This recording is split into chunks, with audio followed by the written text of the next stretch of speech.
Biblia, por favor. Dice, entonces le fueron presentados unos niños, y no dice quién los trajo. Marcos también nomás dice que lo trajeron a presentar. Y si usted abre Lucas, capítulo número 18, el versículo número 15, dice, traían a los niños para que los tocasen, lo cual viendo los discípulos lo reprendieron. Y entonces aquí tenemos en los pasajes que no dice realmente quién lo trajo. Entonces nosotros tenemos que estudiar un poco acerca de lo que es la cultura judía. Y si la palabra de Dios dice niños, entonces nosotros tenemos que ir a la cultura judía. Y yo me doy cuenta que en la cultura judía, la Biblia, hermano, nosotros tenemos que interpretarla de acuerdo a histórico, geográfico, gramatical. Ese es el método que tenemos que utilizar. Porque la Biblia fue un hecho histórico en un lugar determinado, ¿ok? Con una cultura determinada, y entonces nosotros tenemos que interpretarlo desde ese punto de vista. No podemos sacar el pasaje de ahí. Y entonces, cuando yo voy a la cultura hebrea o judía, me doy cuenta que hay varias palabras para describir las etapas de los niños. Y esas palabras que describen las etapas de los niños, cuando yo las veo, ya me doy cuenta más o menos qué edad tenían y quiénes venían a presentar a los niños a Jesús. ¿Ok? Primer palabra, ¿ok? Jered. Esa palabra Jered, que está en hebreo, significa recién nacido. Jered es una palabra hebrea que significa recién nacido. Jonek es la segunda palabra hebrea y significa lactante menor. Y lactante menor es un niño que va desde el 29º día de su nacimiento hasta el año de edad. Ese es lactante menor. Y luego, Olel significa lactante mayor. Gamul significa niño destetado. Y cuando yo examino la Biblia, ¿okay?, y la cultura judía, me doy cuenta que los niños en los tiempos de Jesús y en aquellos tiempos se destetaban más o menos entre 3 y 4 años. A esa edad me acuerdo mucho de, un paréntesis aquí, me acuerdo mucho de una concuña mía, ¿okay?, que tenía su hijo, y ya el hijo tenía como 2 años o 3 años. No me acuerdo si era esa edad, no soy. Y mi concuña se sentaba en la mecedora y luego llegaba el muchachillo corriendo, metía la mano, sacaba un pecho y se prendía. Yo me quedé así, oye, ¿qué es eso? De 3 años, 4 años, y él venía a servirse, ¿verdad? Bueno, en Israel es eso, hermano. En Israel, en los tiempos de Jesús, en los tiempos bíblicos, el desteto ocurría más o menos a los 3, 4 años. Samuel lo trajeron más o menos a los 4 años a dejarlo con Elí ahí en el templo para que sirviera. Entonces, esa palabra es Gamul, que significa niño destetado. ¿Ok? Y la otra palabra hebrea es Taf, T-A-F, Taf, que significa niño pegado a la madre. Eso es lo que significa. Niño que siempre anda con su mamá, que no se le puede perder a su mamá. ¿Por qué? ¿Dónde está mamá? ¿No? Entonces, si yo entiendo esto, yo me doy cuenta que las personas que trajeron a los niños a presentar a Jesús, a presentarlos con Jesús, es muy probable que haya sido las mamás, porque las mamás en la cultura judía son las que se encargaban más o menos de la educación en casa desde los recién nacidos hasta los 5 años aproximadamente. Entonces aquí tenemos la primera cosa importante. Okay. ¿Quién trajeron a los niños? Lo más probable es que haya sido las mamás, porque las mamás eran responsables con la educación y entonces traen a los niños, a Jesucristo. Ahorita vamos a ver por qué. Más o menos, ¿cuántos años tenían? Más o menos unos 5 años aproximadamente. Entre 4 y 5 años son los niños que vinieron para estar con Jesucristo, o los que vienen para que Jesucristo, dice la Biblia, los tocase.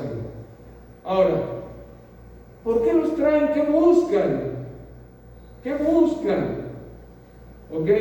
La Biblia dice en Mateo capítulo número 19, habla la Biblia, dice así: le fueron presentados unos niños para que pusiese las manos sobre ellos. Es la primera cosa que están buscando las mamás, para que pusiese las manos sobre ellos. Y aquí hay algo que nosotros tenemos también que analizar. Y Mateo dice, y orase. Dice, y orase. Entonces Mateo nos da dos cosas, por la cual traen a los niños. Uno, para que pongan las manos, y dos, para que oren por los niños. Marcos, si usted va a Marcos, no dice para que orasen, nada más dice para que los tocasen. Fíjese ahí en la Biblia, fíjese ahí, lea la Biblia. Le presentaron niños para que los tocasen, y aquí no hay para que oren. ¿Estamos? Lucas capítulo 18 dice lo siguiente: traían a él los niños para que los tocase. Y entonces aquí nosotros tenemos 3 evangelios, dicen, para que los tocase: Mateo, Marcos y Lucas.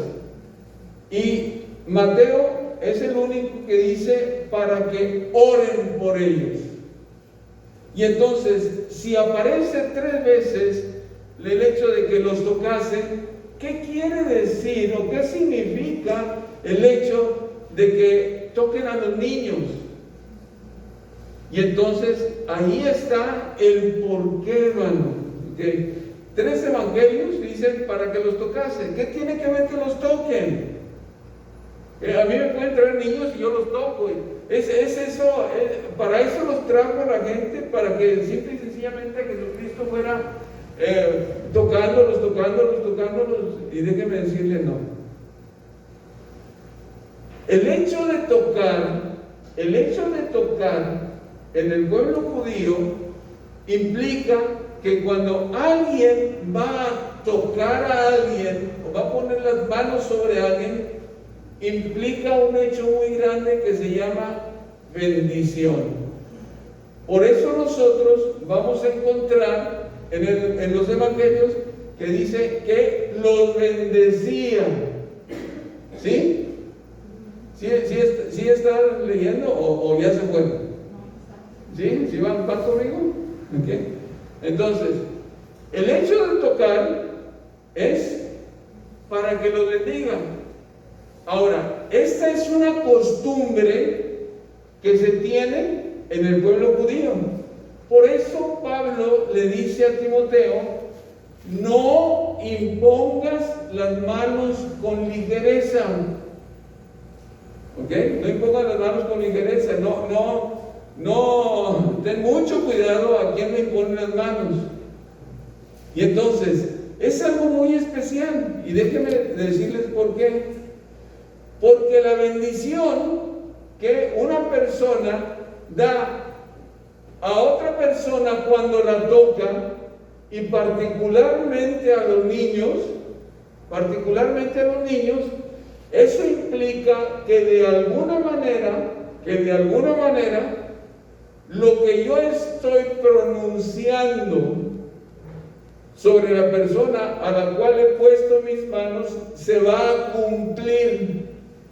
Abra su Biblia, por favor, en Génesis.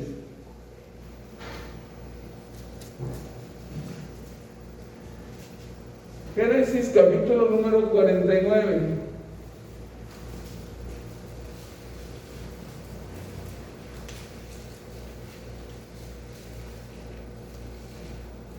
Y Génesis 49 dice lo siguiente. Dice así, versículo 1. Y llamó Jacob a sus hijos y les dijo: juntaos, y yo os declararé lo que ha de acontecer en los días venideros. ¿Ok? ¿Está viendo aquí en la Biblia? Entonces, ¿para qué los junta Jacob a sus 12 hijos? Los junta con el propósito de bendecirles y que de alguna manera lo que él está declarando se va a cumplir en la vida de cada uno de sus hijos. Ahora, esto es un hecho que Dios respalda. Esto es un hecho que Dios respalda. La bendición no es algo que se le haya ocurrido al hombre. No es algo que se le haya ocurrido a los papás. No es algo que se le haya ocurrido al pueblo porque sí. La bendición es algo que Dios ha ordenado que se haga. Y particularmente lo ha ordenado cuando Dios le dice al sumo sacerdote o a los sacerdotes, dice: así bendecirás a los hijos de Israel. ¿Ok? Números capítulo 6. Número 6. Dice así, 22. Jehová habló a Moisés diciendo: habla a Aarón y a sus hijos y diles: así bendecirás a los hijos de Israel, diciéndoles. Ahora, Jehová te bendiga y te guarde. Y ahí tenemos la bendición sacerdotal. Y cuando Aarón y los sacerdotes pronuncian esta bendición sobre el pueblo, es porque de alguna manera aquellos sacerdotes y Aarón están pidiendo el favor de Dios en el pueblo de Israel. Y entonces la bendición es algo muy importante. Y la bendición en Israel se imparte poniéndole las manos a los hijos y declarando sobre ellos la bendición. Ahora, es importante para los papás, pero también es muy importante para los hijos recibir la bendición. Y la historia nosotros la tenemos en dos personajes de la Biblia. ¿Se acuerdan de esos personajes? ¿Ok? El tramposo, el mentiroso, ¿ok? Que se llamó Jacob, ¿ok? Y que fue y se puso ahí y recibió la bendición. Y luego cuando viene Esaú, su hermano, y le dice Jacob: ya vino tu hermano y se llevó la bendición. Y le dice: papá, ¿no tienes otra bendición? ¿No hay otra bendición para mí? Y aquí nosotros entendemos entonces la bendición, el hecho de poner las manos, bendecir a los hijos, es muy importante, tanto para el padre que lo está haciendo, como para el hijo que está recibiendo la bendición. Porque el hijo sabe que lo que declara el padre se va a cumplir. Oh, si entendiéramos esto. Si entendiéramos esto, muchos hijos, de veras, hermano, que los hijos son bendecidos por la oración de los padres y de los abuelos. Y les va bien en la vida, no porque sean tan exitosos, les va bien en la vida porque nosotros los abuelos, porque nosotros los padres, hemos estado orando y pidiéndole a Dios la bendición para nuestros hijos, para nuestros nietos, para nuestra iglesia, para nuestra familia. Qué importante es. Ahora, nada más a los niños se les puede bendecir. Nada más a los chiquitos cuando tienen 4 o 5 años, como lo hizo Jesús. Y déjeme decirle que no. No, hermano, no. ¿A qué edad bendijo Jacob a sus hijos? Jacob bendice a sus hijos cuando él era ya anciano y sus hijos eran grandes. Y esto nos enseña una cosa, que no hay tiempo determinado para bendecir a nuestros hijos. Esto nos enseña que nosotros tenemos, hermano, la responsabilidad de ir con nuestros hijos, no importa la edad que tengan, no importa si son pequeños, si son adolescentes, si son jóvenes, si ya son hombres casados o mujeres casadas. Nosotros tenemos la responsabilidad de un día ir, poner la mano sobre nuestros hijos y decirle: hijo, yo te bendigo en el nombre de nuestro Señor Jesucristo. Vean la bendición de Isaac para Jacob. Es hermosa la bendición. Dios te dé lo mejor de la tierra, etcétera, etcétera. Entonces, ¿qué buscan estas mamás? Buscan el hecho de que sus hijos sean bendecidos. Ahora, ¿y por qué con Jesús? ¿Por qué con Jesús? Si el que está obligado en el pueblo judío es el papá de bendecir a los hijos, ¿por qué con Jesús? Y déjenme decirle algo: porque en Jesús están reconociendo a alguien especial. Porque la Biblia dice que el pueblo sabía que Jesucristo enseñaba con autoridad y no como los escribas y los fariseos. Esto es importante que nosotros lo entendamos también, porque el único que puede hacer real la bendición que nosotros declaramos sobre nuestros hijos es Cristo Jesús. Y entonces las mamás sabían que si traían a sus hijos de 4 o 5 años a bendecirlos con Jesús, sabían perfectamente que lo que Jesús declarara sobre los hijos se iba a cumplir. Y qué grande bendición es que el niño pueda entrar en el reino de Dios. Esa es la más grande bendición declarada. Ok. Hermanos, yo sé que cuando estábamos en internet, ustedes ya para las 12:30 ya se iban. Okay. Ahora se aguantan, ¿okay? Porque tengo cosas que decirles todavía un poquito más, ¿okay? Acerca de los niños. A ver, ¿para qué abrían el templo, hermano? Allá en internet ustedes pueden decir: ya me aburrió el hermano, y me cortaba, y bueno, ya, si usted se diga, no, ahorita va a escuchar la palabra de Dios, ¿okay? ¿Cuál es la reacción de la gente? La reacción de la gente está aquí en el pasaje.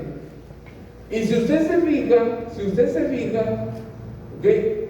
Los discípulos fueron los que estaban impidiendo que la gente llegara con los niños a Jesús. Eran los discípulos, los mismos creyentes, eran los que estaban impidiendo. Ahora, ¿por qué razón los discípulos estaban impidiendo? Otra vez, puede ser por proteger a su maestro y decirle: oye, no le traigan tanto trabajo al maestro, no, espérenme tantito. O puede ser por la cultura en la cual se está moviendo, porque los niños a esa edad no eran tomados en cuenta para nada. Y entonces a lo mejor culturalmente era: no, lléveselos. O a lo mejor era porque no quieren, hermano, molestar al maestro. No querían que molestaran a su maestro. ¿Qué pasa con Jesús?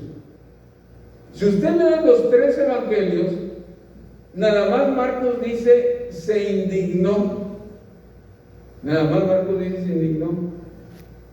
Y con justa razón, ¿ok?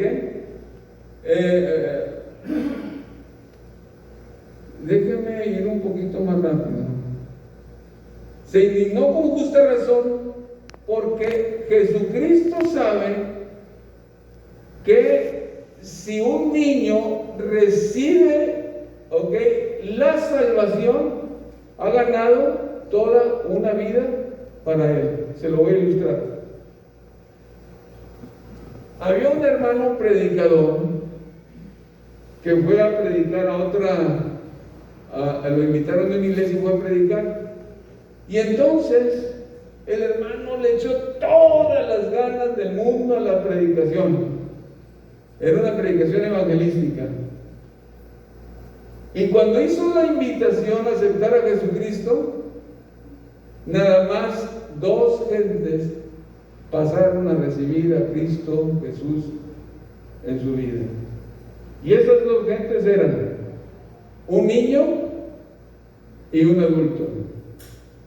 Y entonces el hermano estaba pegando gritos de contento porque estaba con una alegría inmensa, y los hermanos de la iglesia se les acercaron y dijeron: hermano, su predicación no fue tan buena, porque miren, nada más 2 se ganaron, nada más 2, el niño y el adulto. Dijo: estoy contento porque he ganado una vida y media para Cristo. Y la vida era la del niño y la media era la del adulto. ¿Verdad que sí? ¿Ok? Pues Jesucristo sabe que si Él produce una bendición y hay respuesta del niño a esa bendición que Él está pronunciando, entonces Jesucristo está ganando toda la vida para Él. Y aquel niño entonces de alguna manera se va a convertir en un discípulo de Jesucristo. Quería decir un poco más las cosas, pero veo que el tiempo me está comiendo. Voy a ir cerrando con esto. Nosotros siempre tenemos la idea de que los niños entran en automático al reino de Dios. ¿Ok? Y yo estoy seguro de que algunos niños entran en automático al reino de Dios. ¿Cuáles son esos niños que entran en automático al reino de Dios? Te lo voy a decir. Es Caleb, que es el recién nacido. Es Oné, que es el lactante menor. Es Olel, que es el lactante mayor. Hasta ahí. ¿Qué caracteriza a estos niños? A estos niños la característica que no tienen una conciencia de lo que es el bien y el mal. Y entonces ellos son inocentes. Y si un niño a esta edad llega a morir, entonces es correcto que el niño va al cielo. Pero ¿qué pasa? ¿Ok? Cuando ya el niño tiene 4 años, cuando está en este estado, o cuando él va creciendo, ¿qué pasa? Y déjeme decirle, siempre pensamos que no, el niño es, en automático va a entrar. No, déjeme decirle, no. Fíjese lo que está diciendo la palabra de Dios, examínenlo. Marcos, capítulo número 10.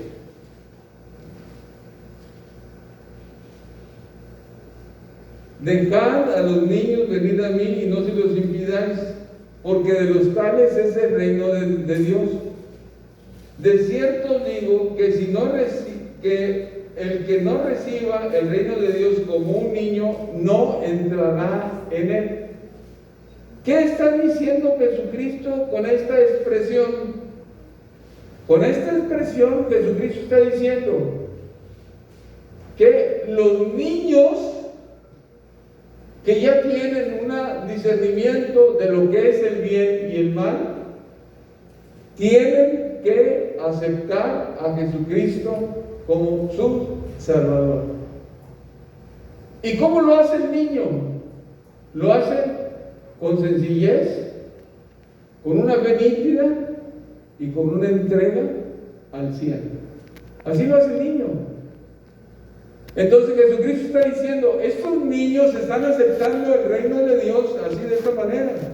Y si ustedes quieren estar en el reino de Dios, entonces tienen que aceptarlo como lo aceptan los niños. Y aquí tenemos una enseñanza. Es muy importante en las iglesias el evangelismo de los niños. Mucho, muy importante, muy importante. Es algo que no se puede descuidar dentro de las iglesias. El evangelismo infantil. Tenemos que entender que una de las cosas importantes de la iglesia es el enfoque que la iglesia le está dando a los niños y la atención que le están dando a los niños. Nosotros no somos entretenedores de niños. No, Dios no nos llamó a entretener niños. Dios nos llamó a que nosotros predicásemos el evangelio y ganásemos niños para el reino de los cielos. Quiero terminar con esto. Marco, ¿me ayudas un poquito? Nos dieron un pequeño curso.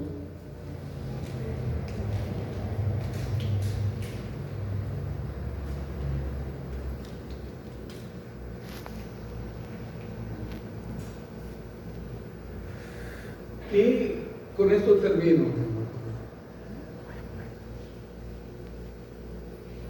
Los mitos en las iglesias en relación con los niños. Y con esto voy a terminar. ¿Qué es un mito? El mito forma parte de un sistema o de una creencia religiosa, cultural, etc. Y que se da por sentado como una historia verdadera. Ese es un mito. ¿Okay? Algo que te cuentan y te dicen, oye, no, sí. Pero no lo es en realidad. En las iglesias, nosotros tenemos mitos también. ¿Ok? Primer mito. Todos los niños son del reino de Dios y por eso no es necesario evangelizar. Y eso está equivocado. Eso no es cierto. ¿Ok? Los niños necesitan, ¿ok?, el mensaje del reino de Dios, porque ellos a su tierna edad ya pueden discernir lo que es bueno, lo que es malo, lo que es el pecado, lo que no es el pecado. Y entonces nosotros necesitamos entender esta situación en los niños, y entonces los niños necesitan ser de alguna manera evangelizados. Ellos necesitan recibir a Cristo Jesús en su corazón. Y también tenemos que, aparte de evangelizar a los niños, tenemos que capacitarlos para que ellos prediquen o den testimonio del evangelio. Los mejores evangelistas no son ni Billy Graham ni todos esos grandes. ¿Son, sabe quién? Los niños. Esos son los mejores evangelistas. ¿Ok? Seguimos. Mito número 2. Una iglesia es evangelística solo con campañas para adultos. Y esto es incorrecto. ¿Ok? No, los niños necesitan, ¿ok?, también ser evangelizados. ¿Quién es el mayor? Dice la Biblia que Dios trajo a un niño, lo puso en medio de ellos y dijo, vuélvanse como él y van a estar en el reino de Dios. Número 3. El ministerio evangelístico se cumple solo en la escuela dominical, en la escuela bíblica de vacaciones o en la escuela bíblica de verano. No.